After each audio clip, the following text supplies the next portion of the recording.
Welcome to Cow Week 2018. This is Josh with Martin's Elevator.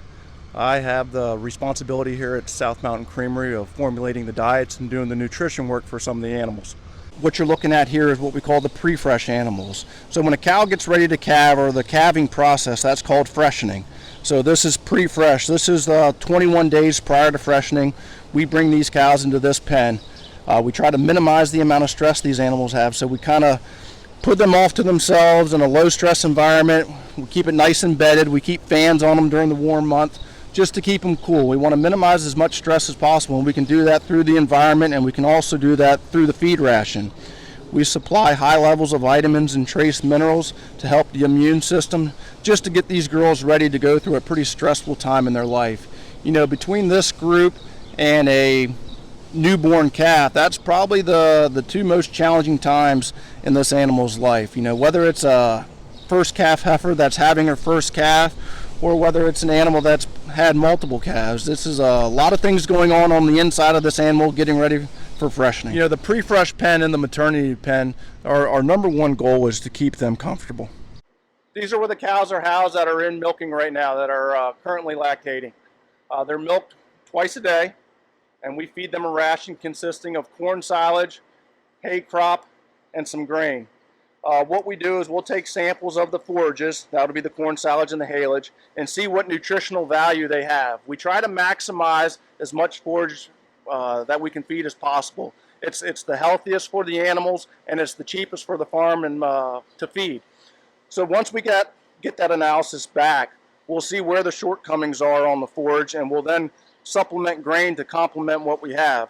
But always our goal is to maximize the amount of forage we have, because that's what's going to keep the cows the healthiest and the happiest.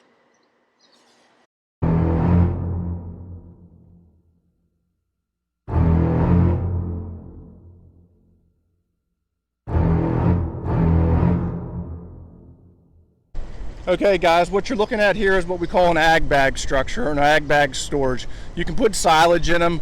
In this bag here in particular, there's high moisture corn. And basically what that is just corn somewhere between 22 to 35% moisture. We combine it from the field and bring it in and run it through a hammer mill, which grinds it up into a fine powder and packs it in the bag, and it goes through a fermentation process also for preservation. So what you're looking at here also is the trenches, or the bunker silos. These are all storage structures for silage. We'll have corn silage in some, we'll have hay crop silage. The corn silage we'll chop once a year, typically between August to September is when that'll come off. The hay crop silage, depending on what it is, if it's a small grain silage, we take that off once a year, April, May. We can also put in alfalfa haylage that we could take off up to 5 times a year.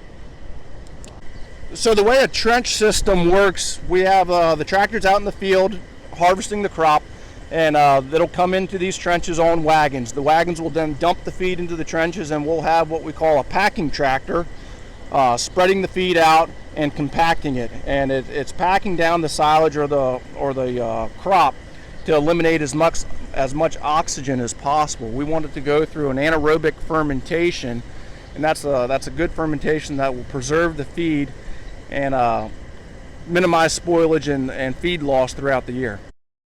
This trench here is what we call the corn silage trench. Corn silage is basically the whole plant from 6 inches off the ground all the way to the top. So you're taking the stalk, you're taking the leaves, you're taking the ear, and you're running it through what we call a chopper. It's a machine, self-propelled machine out in the field, cutting it up anywhere from a 1/2 inch to 1 inch in length.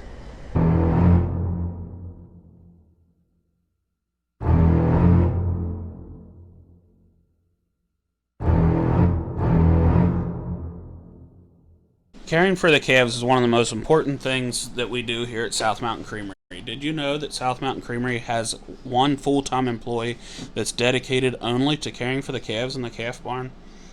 When a calf is born, 70% of its body weight is made up of water, and only 3 to 5% of its body weight is made up of fat. This means that the calf is very vulnerable to diseases or sicknesses that could come along, and equipped with very little immunity.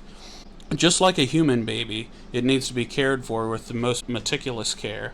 That's why our calving areas are clean and dry, and the calf is given colostrum as soon as possible after birth. The first milking after calving from each cow is tested with an expensive little tool called a refractometer, and only the best colostrum is kept for feeding the babies.